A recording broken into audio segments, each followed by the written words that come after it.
Hi, it's Laura at Aquamarine18. Thanks for stopping by my channel today. Welcome or welcome back.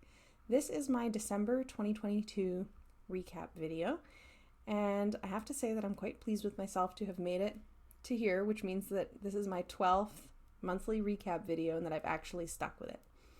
I didn't know if I would when I started doing the monthly recaps and kind of committed myself to doing so. You never know. I feel like starting these things, if anybody else is going to be interested in what you have to say or whether you're going to still be having fun with it a year on, but I have been, and I plan on continuing these as I've mentioned, so I'm happy about that. It feels a bit weird to do the December monthly recap because given that it's obviously also New Year, it's New Year's Eve today when I'm filming this, it feels like it should be more of a kind of end of calendar year recap video, but it isn't. It's just the December recap video. I may make a my year of reading 2022 recap video. I saw that Heather had posted one of these with a lot of statistics about her reading over the course of the year, and I'm a book statistics nerd as well. So I may make one of those, into January, but I don't really have a plan for any kind of recap of the year other than that. So just keep going right on ahead with the monthly recaps. So today, as per usual, I'll be sharing just some general life updates and what I've been up to in December, some decks I've received this month, one other deck that I've been working with this month quite a bit, the books that I have finished this month, and I thought I would throw in my holiday book haul here as well. I don't think that really warrants its own video, to be quite honest, but, people might be curious. I received a couple of books for the holiday from my family, from my parents, so I thought I would share those. And then just, I wanted to end by mentioning a couple of things that I thought I might start including in the monthly recap going forward, since Animal of the Month is shifting out of the monthly recap, and the monthly trees are not coming in to take its place. They'll be their own videos, so I thought I would add some other things instead. So that's the plan, and I'll timestamp below because this is going to be a ramble. Today it might even be more rambly than usual. I am enjoying a Cameron's Brewing Company Amber Red Ale. It is New Year's Eve, so cheers for that. General life updates.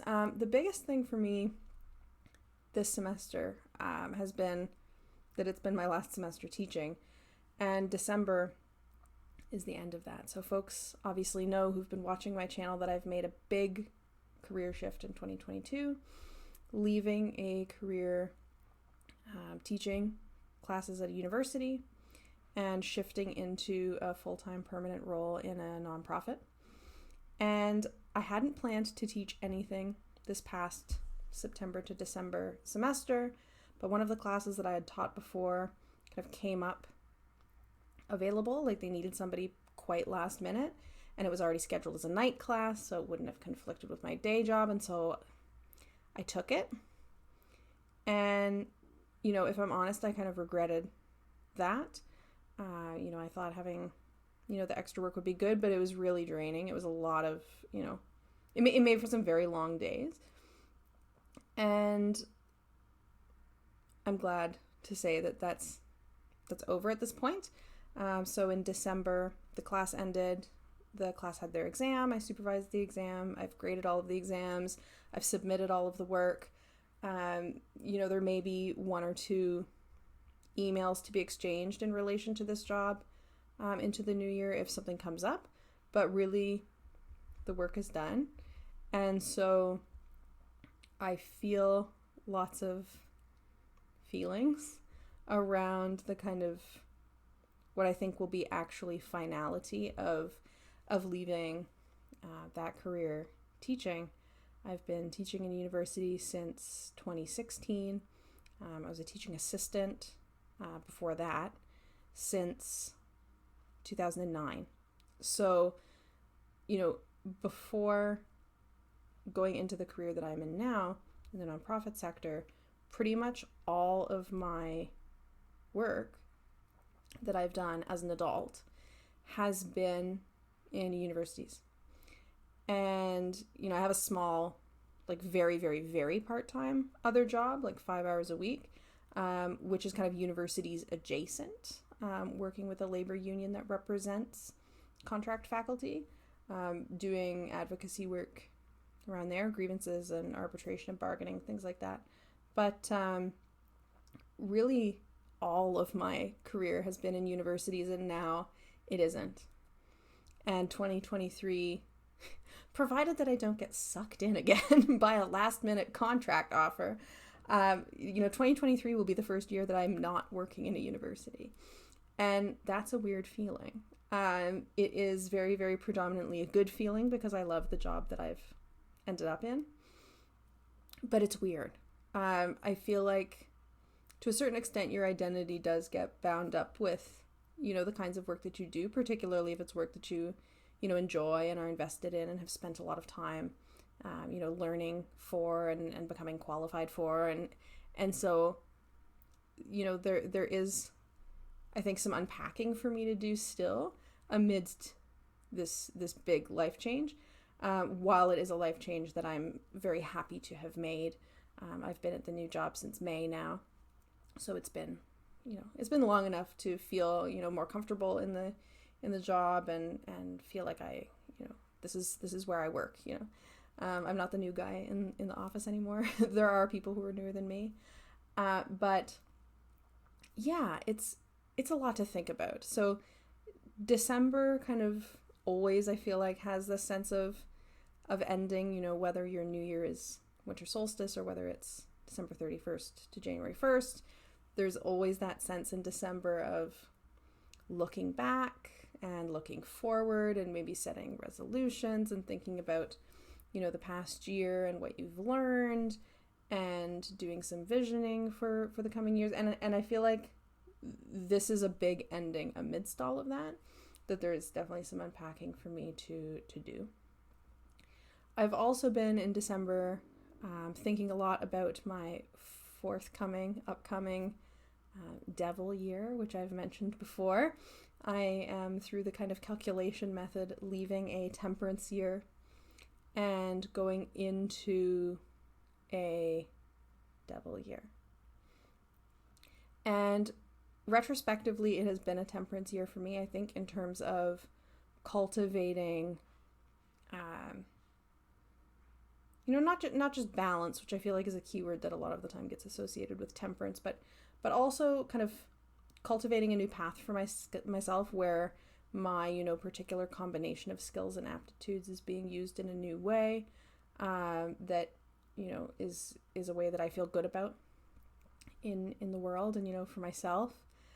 And the devil year is going to be an interesting one, I think. And I've done some readings about this already. I did a card of the year reading about the devil card, and it was interesting, and 2 of the 4 cards that came up were majors.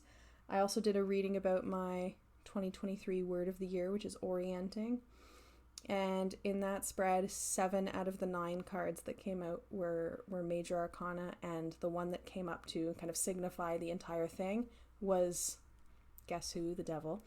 The Guardian, actually, in the Wildwood Tarot. And so I'm doing a lot of pondering about themes related to the devil and, the kinds of work that I might be doing this year around that.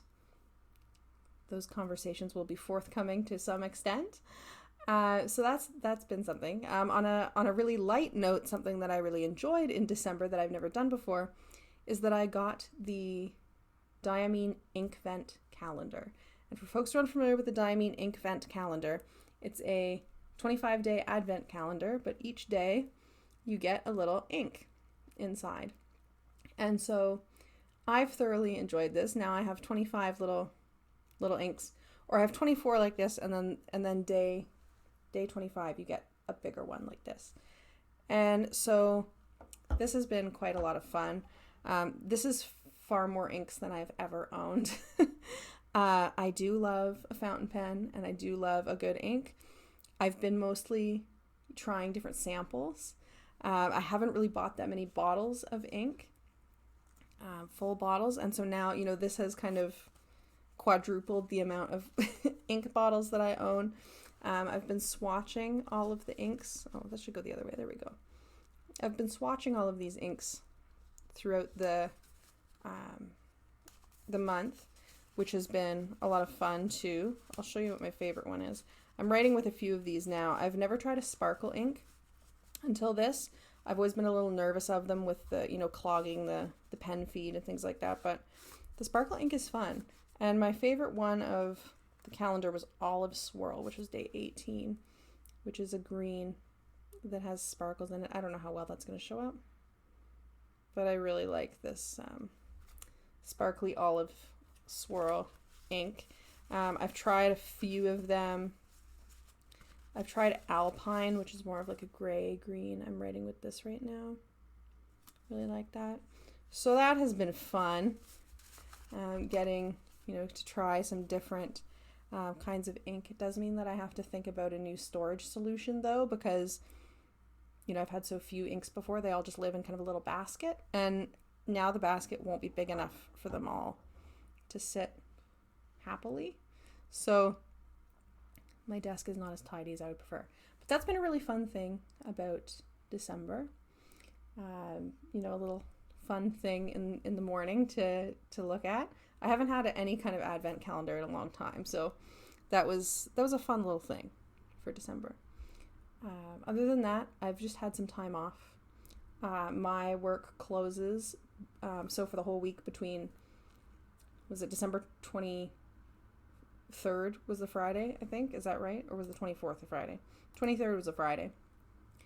So I worked on the 23rd, a normal work day. And then, though it was work from home day, unexpectedly because of the storm, we had a huge snowstorm. So we worked from home on December 23rd, and then I was off for 9 days, the weekend, and then the full week off, and then the second weekend. I did 1 day of work from home work to compensate for the fact that I had taken solstice off, but mostly I just had a ton of time off. And I haven't had this kind of time off in quite a while. Normally at this time of year, with my teaching job, I would have this time off, but I would be lesson planning for the upcoming semester and getting organized for the semester that's starting in January. But now that's not something that I need to do.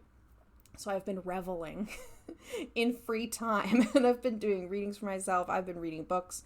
I've been cooking. I've just been relaxing. It's been great. It's been great. And Chris has had some time off too, so we've gotten to do some things we wanted to do together. Magical. That's my December. So decks I've received this month that I wanted to share. One that I've wanted for a very long time that I finally got a copy of is, some folks will know the backs of this one, the Fyodor Pavlov Tarot. And this one I missed out on as an indie deck. This is beautiful. I love this deck. It's much more straightforwardly Smith-Waite than what I've been going for lately, but just seeing, particularly the 2S LGBTQ plus of representation in this deck, in this style. Something about this is a very emotional deck for me, in ways that I was not entirely expecting. Like, I knew that I would like it, but this one has been a joy. And I haven't read the full guidebook yet, but I'm really enjoying it as well. I really like how in the guidebook, Fyodor really gets into kind of explaining particular kinds of choices made in the artwork of the deck and why, those were the choices that informed the deck. Like talking about, really deliberately choosing to have a bearded figure on Temperance, for example. And I like that the guidebook is very first person. It's very much about the creator's thought process, about the creator's experiences, but, you know, why the creator did particular things particular ways. It is not a kind of generalized, you know, here's what queer life and queer tarot is like kind of take at all.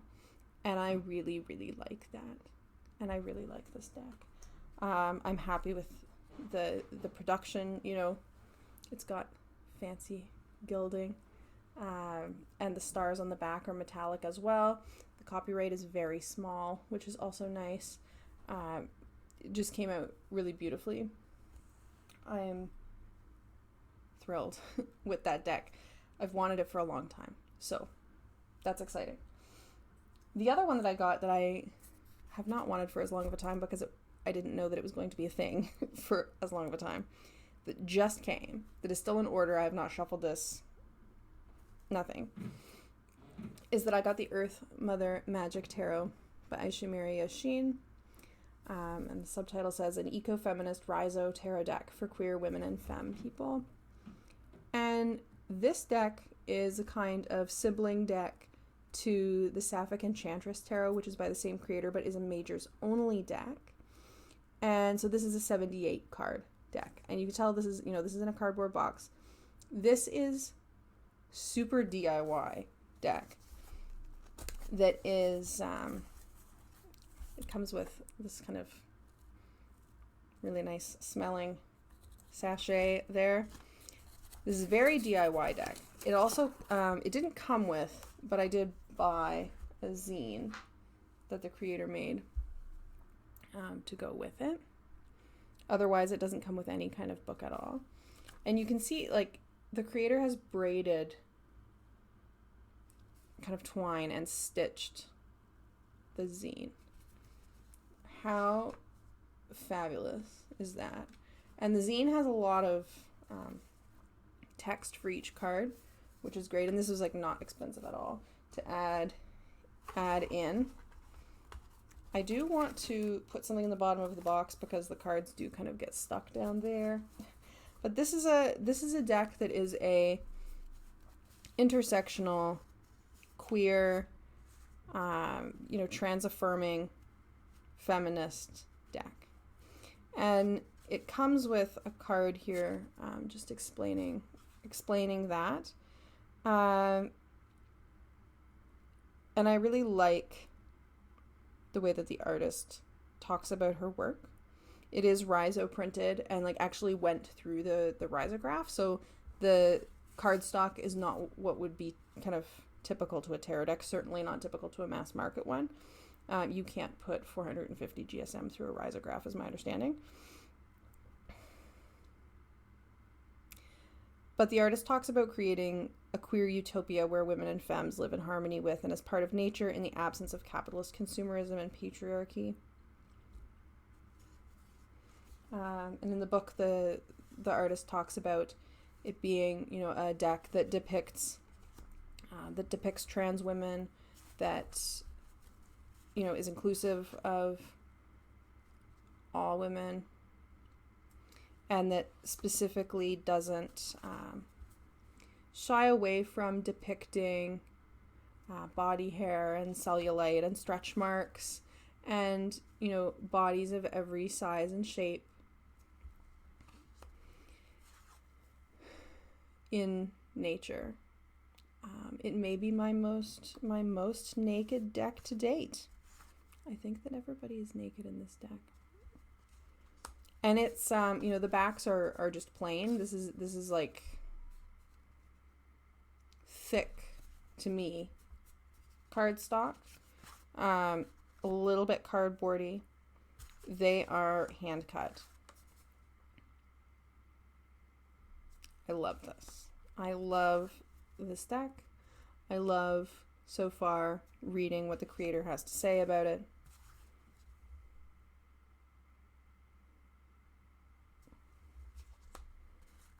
This just, you know,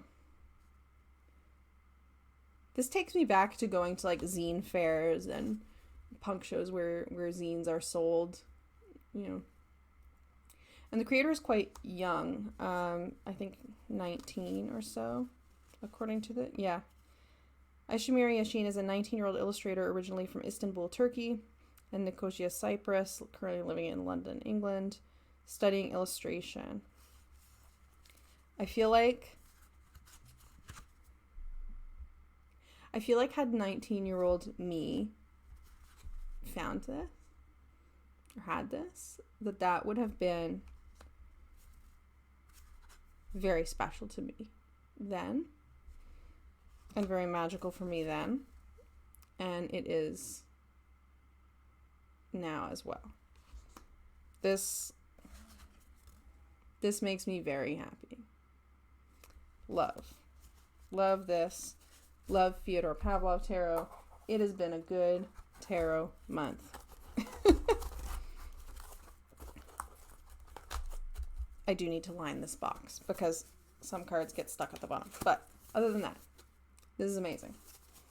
Amazing, amazing. And it came with another little bundle as well. And the creator includes an explanation of what is in the package. So those are the decks that I got. The other one that I've been working with a lot this month that I will mention is the Wildwood Tarot. Certainly exploring this guardian iteration of the devil ahead of my devil year. But more generally, this is a deck that I use as kind of a druid deck. I read with this deck on solstices and equinoxes specifically. Not as the only times, obviously, but it's, particularly a deck that I go for then. And I recently got a Year in the Wildwood book, which is a kind of secondary book that relates to this deck that I learned about from Kelly Bear, who also told me that in the appendix for that book, the Year of the Wildwood starts, I think, in February, actually, in the book. But there's an appendix of 12 days of prompts to do from December 25th to January 6th. So I've been doing those. I love this one. This one came up for me a lot when I first got this deck. So I've been using this one for the 12 days, and it's one that I plan on with a couple of supplementary books. There's a Wildwood Tarot workbook, which I have, which is not a workbook, but that's the name of it. And then there's also a this Year in the Wildwood book. So this is one of the decks of several that I plan on making, a study of over the course of 2023. Maybe I'll make a video about that, the decks that I'll be studying in 2023, particularly those that I am studying in the sense of exploring with supplemental reading, since that for me is often what studying entails. So, going on from there, books that I have read this month. I do have 2 hard copy books to actually show you this month, which doesn't always happen. But first, some ebooks. I read the novel The Genesis of Misery by Neon Yang. I've read Neon Yang before. They wrote a series of novellas that I quite liked. And so I picked up The Genesis of Misery, which is a new novel by them. And it is pretty explicitly Joan of Arc inspired. It is the first book, I think, that I've read where the protagonist uses she and they pronouns, and that just made me very happy, I'll say. It is a definitely space opera, epic kind of mechanical kind of space battles type of a book. I quite liked it. I thoroughly enjoyed it.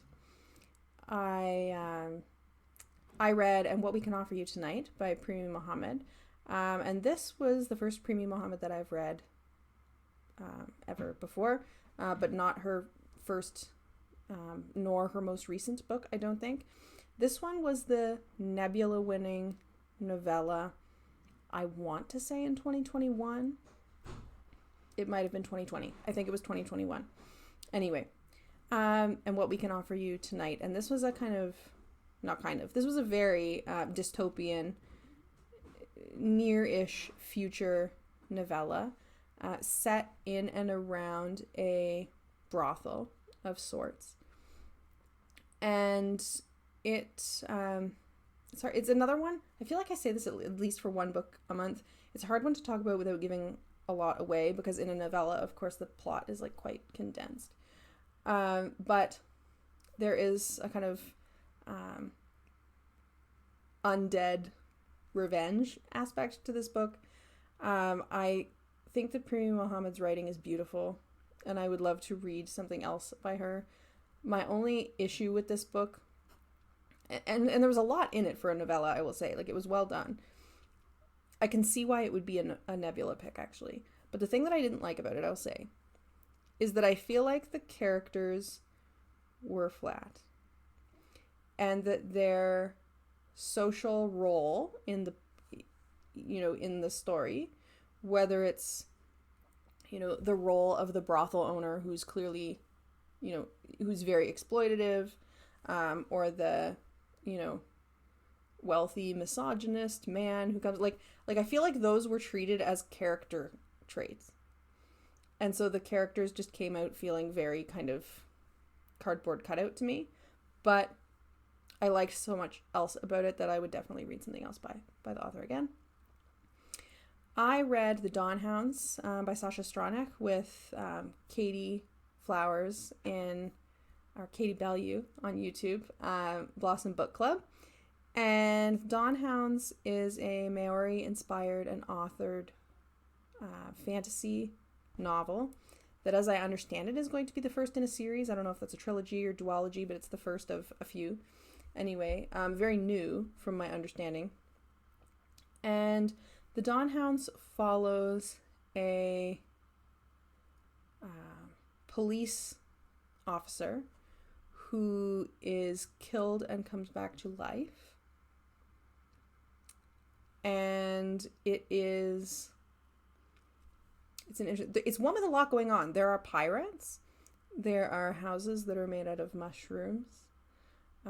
There are menacing spores. There is extraordinary disenchantment with the idea that police are a force for good. There's a lot going on in The Dawn Hounds. It was weird. It was weird in a China Miéville kind of way, which, if you have watched my channel for a long time, you know that I love China Miéville and China Miéville's weird fiction. So that worked for me. I liked the weird. I thought the pacing was a little bit questionable in some of the places. Like, some things were quite drawn out and other things felt really squished. And it was a first novel as well as debut. It was very good. It was very good. I'm glad we picked it. I thought that Sacha Stronach wrote a really interesting diverse cast of characters, queer female protagonist, bisexual female protagonist specifically, which I also appreciated and thought was really well done. And so I liked that. I liked The Dawn Hounds, and I will buy the next book. And I think that other people in the group liked it too. I know that Katie liked it too, because she's shared reading vlogs for the month already. So we liked The Dawn Hounds. It was good. I just read Mary Robinette Kowal's The Spare Man. Mary Robinette Kowal, you may know, and I know as the author of the Lady Astronaut of Mars series, which I quite like, which is a series that is still going, which I enjoy and I will continue reading until the end. I did not like The Spare Man as much as the Lady Astronaut books, but it was fun. And The Spare Man, Kowal has described as like the Thin Man, but in space. So it is a kind of locked door murder mystery that is on a cruise spaceship, and it was fun. I felt like, again, it's a mystery. It's hard to talk about without giving it away. I think that there were a few too many, some of them kind of cliche, outs introduced in the last 20% of the book to make the mystery part feasible. But it was fun, and like the world of the book was fun, and the setting of the spaceship was fun, and it was quite kind of lighthearted while there was some murder going on in the murder mystery. It was a pretty lighthearted read overall. I liked it. For nonfiction, I read 2 books that I think people will be interested in. One, for the first time ever, I read The Mapinogi and Other Medieval Welsh Tales. This version is edited and translated by Patrick K. Ford. I did ask among the Druid pals, about different translations, and this was the one that I ended up picking up. So it has the 4 branches of the Mabinogi, and then it has 3 other tales in it, including the Taliesin story, which I like and which I'd read before. So, I can't, and I wrote I always review all my books, right? I say, I can't review the Mabinogi. That would be ridiculous. These are very old stories, right? But I will say that the editor, I thought, did a really good job of making these comprehensible for somebody who's new to reading these texts, which are taken predominantly from the White Book, which is dated AD 1300 to 1325, and Red Book dated 1375 to 1425. So I enjoyed these. Very much. I know that some of the Druid books that I have to read as part of my AODA apprenticeship discuss this book, and also this was one of the required reading for AODA apprentice. I very much enjoyed them. I like reading, what do I call these kind of older stories, mythologies, folklores. Like, I like reading these kinds of things, and I enjoyed this one. And I want to just briefly shout out Mara Starling, who some folks may know as an author. Mara Starling has a video that she explains a bunch of the pronunciations for this. I am trying to learn them correctly. They are Welsh, and I, don't speak Welsh, as I'm sure folks are aware. And the Welsh text is not text that I would, presume to be pronouncing correctly just by trying to read it phonetically. So I immediately went to look for some kind of pronunciation explanation. There is a guide in the back, like a text written guide of, when the letter D appears, this is kind of what it sounds like. But it's much easier, I think, for me to just hear somebody else say them. And Mara Starling is a native Welsh speaker, and so I really appreciated her video to help me navigate the Mabinogi, which is not Mabinogi, just in case folks were wondering. So that was very good. And I just finished today Visions of the Cailleach by Sarita Deste and David Rankine. This was good too. This one looks at the Cailleach, right, who is a perhaps series of entities or kind of type of entity as opposed to an individual. And the back of the book describes whether she is seen as a benevolent earth-shaping giantess, harsh winter hag goddess, shape-shifting crone, guardian of sacred wells and animals, or ancient bestower of sovereignty. That's, the kind of terrain and motifs and associations that the Cailleach has. And I got a oracle deck, Wisdom of the Cailleach, and I wanted to do some extra reading as I'm working with that oracle deck because it really called to me, that deck, but I know that the guidebook is far from all the information that there is to learn about this figure. So I wanted to have at least one extra book, and now I probably have 3 or 4 extra books because this book has something that I love. People know what it is. Bibliography. A large bibliography, in fact. I thought some of the ideas in this book were a little bit too speculative for my tastes as somebody who has written and published scholarship that is historical. But the authors were also very good about being very clear when they were speculating, or when something was kind of an idea that wasn't considered established. Suggesting that certain figures, from Scotland, from Ireland, and so on, were kind of related to each other, might have similar origins. They were very clear when like what the justifications for that idea would be, and kind of how established the idea was and how established the connection was. So that I thought was very good as well. Very readable for a beginner. So I liked that. Now, briefly, because I'm already at 35 minutes. That's all the books that I've read in December. I set the same goal every year of 100 books in the year. 2022 did not make it, but that's fine. It's arbitrary, right? I thought I would share quickly the holiday book haul from my parents, which the books that they gifted me, and these are books that I asked for. And then just a couple of things I want to include in my recap videos going forward that I thought might be fun. And you can tell me if there's something else that you would like me to include sometime, and maybe I will. So, book haul. I always ask for cookbooks, like a couple of cookbooks. I really like reading cookbooks. I would never probably include that in a book recap video. Tell me if you would be interested in that. I do actually write reviews of the cookbooks that I read, and I do like to read them end to end, so maybe I should. Maybe I've been arbitrarily excluding them in an unfair way. Anyway, I got 2 cookbooks as a holiday gift. The first one is Vegetable Kingdom, The Abundant World of Vegan Recipes by Bryant Terry. And I already had another cookbook by this author. He has several. He has maybe 4 books, I think. And I liked the one that I had. And this one just kind of popped up in my suggested books on Storygraph, and so I just threw it on the wish list on that basis because I like the other.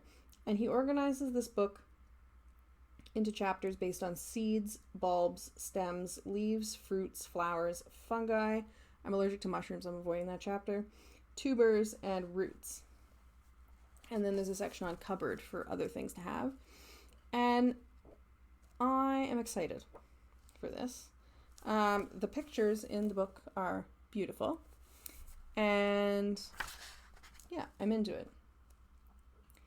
His other books have, I would say, some southern United States influence. This book, he talks about it being influenced by his own, food culture as an African American, and also his wife, I believe, is of Asian descent, so there being some, Asian recipes in here as well. And of course vegan, which I am. I'm excited. I like how he talks about food in the other cookbook of his that I have as well. Like there's some sections where he is explaining his own work with food and things like this that aren't just strictly the recipes part, and I like how he writes about food.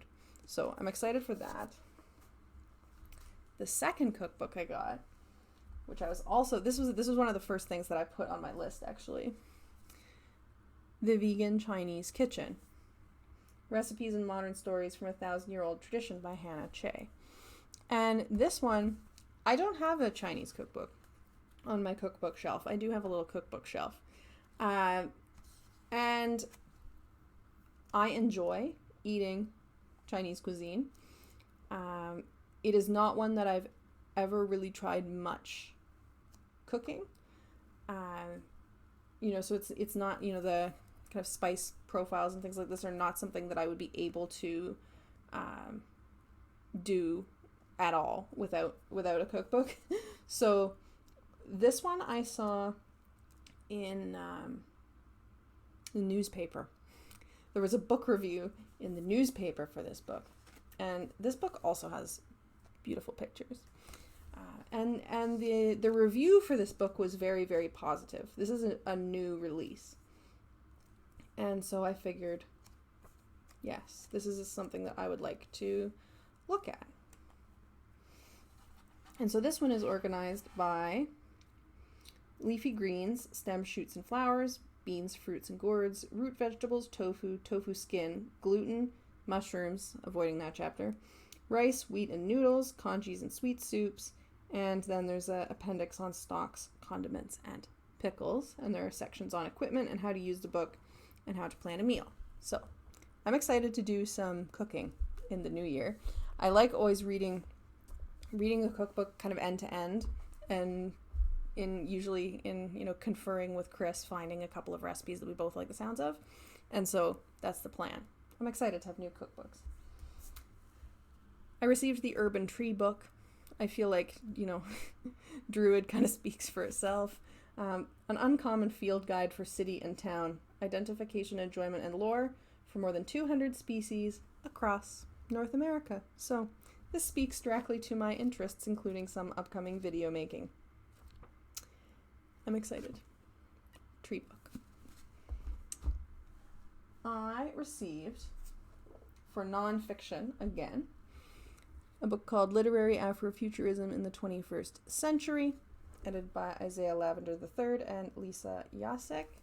And I was interested to read this book because I read another book about Afrofuturism that was not so literature focused. It was more all different genres, so performance art and music and kind of all different areas. Whereas this one is literature specific. There are different chapters by different authors. There's one on N.K. Jemison's Broken Earth trilogy, which I love. There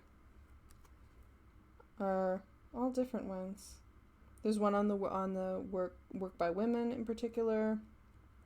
There's one on Nalo Hopkinson's New Moon's Arms. There's a couple of authors in here I've read before as well in other contexts. So I thought this looked good. I'm looking forward to that. I also got, this is a borrow. I went to my parents' house, so I borrowed my mother's copy. Gift. So this was not gifted to me per se, but it was lent with no expectation of a return at any particular time. And that is 100 Years of Solitude by Gabriel Garcia Marquez. And I got this off of my mother's bookshelf. She has read it. I have not. I have read Autumn of the Patriarch, not recently. I got this from my mother's bookshelf because I backed the Macondo Tarot, which is based in large part on Gabriel Garcia Marquez and his work. And so I wanted to make sure that I had read this before the deck comes. So this will be one that I start very, probably early in the new year, January, February. I'm not sure exactly what the timeline is on the deck.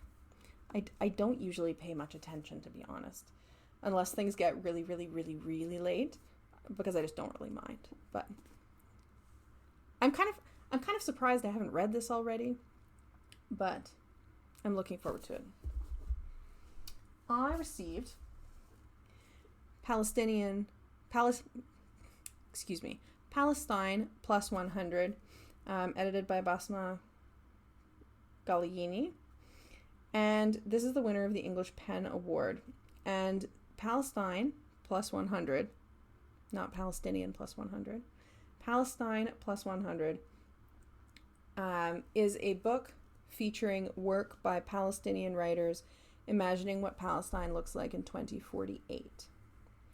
And so it's described on the back as covering a range of approaches from sci-fi noir to nightmarish dystopia to high-tech farce, using the blank canvas of the future to reimagine the Palestinian experience today.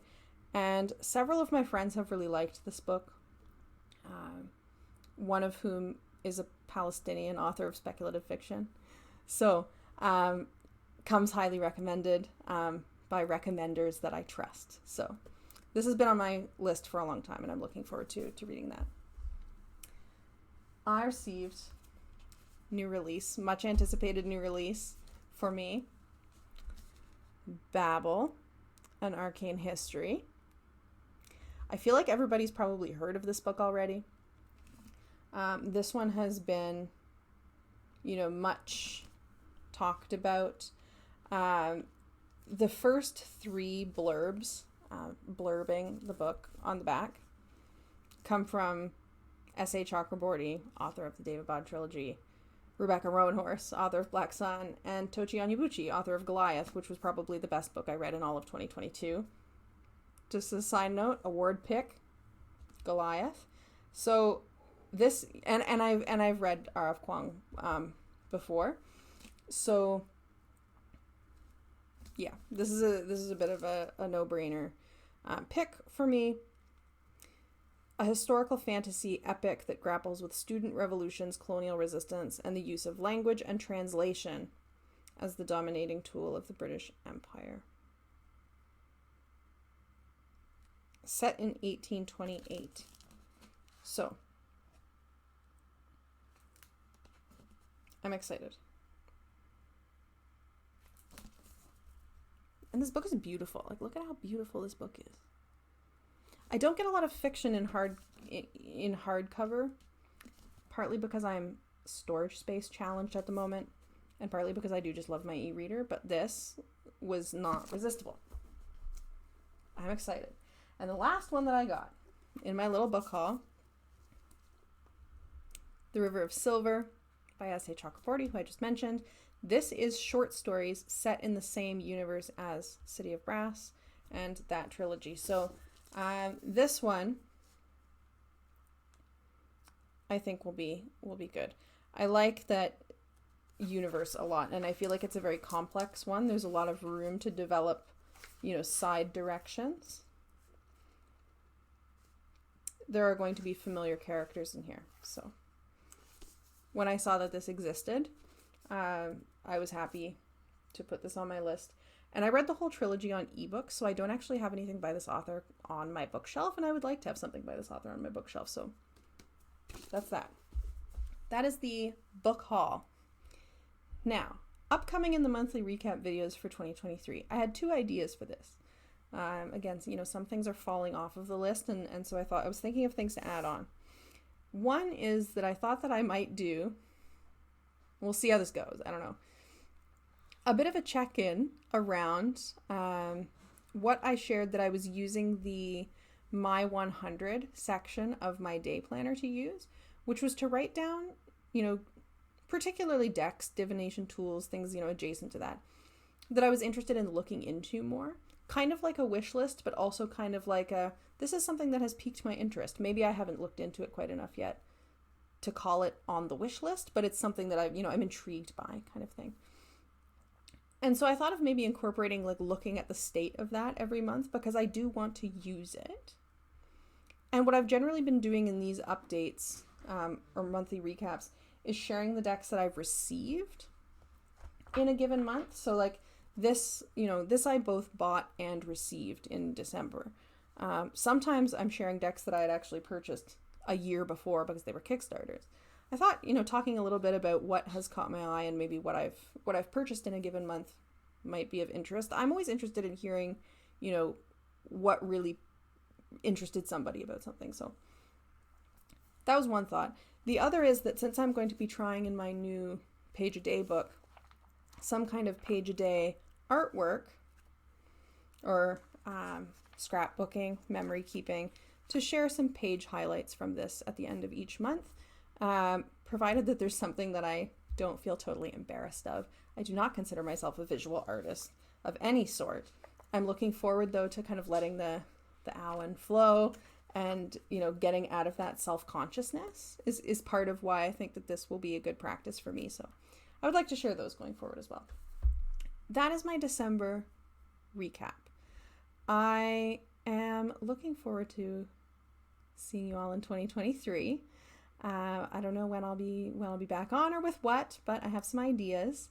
I wish everybody a safe and happy New Year's and all the best in 2023.